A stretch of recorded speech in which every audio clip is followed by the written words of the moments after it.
《甄嬛传》中，甄嬛为何能扳倒皇后？一向小心谨慎的皇后为何栽了跟头？这期咱们就来唠唠甄嬛扳倒皇后的手段。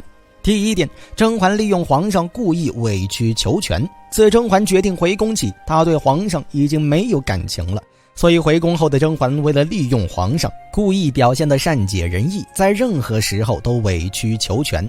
不管他人设计是用鹅卵石让甄嬛摔倒，还是利用苏培盛、崔槿汐对食试图击垮甄嬛，这一切在甄嬛的眼里不过是雕虫小技。甄嬛认为，既然皇上一直想念着纯元皇后，那么他只需要模仿纯元皇后的善解人意，再凭借他那张同款脸，皇上对他便会宠爱有加。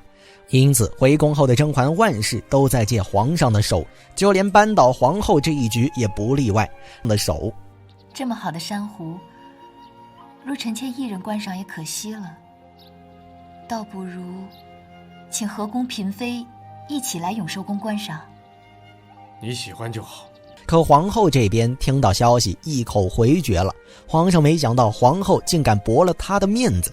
为了扳回颜面，这天甄嬛和她的铁姐铁妹带娃唠嗑，突然这群娃玩着玩着说了一句，因此甄嬛铁三角决定收集证据指认皇后。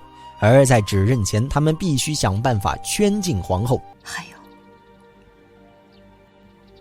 你要提前备好衣服，送走这孩子的汤药，并且甄嬛还在系福袋前喝了安胎药。温实初明知这一碗药下去会怎么样，所以面对甄嬛再度失子诬陷皇后。第四点，甄嬛通过胧月大魔王开了外挂。甄嬛扳倒皇后前曾和端妃、静妃商量，他们正密谋着如何扳倒皇后时，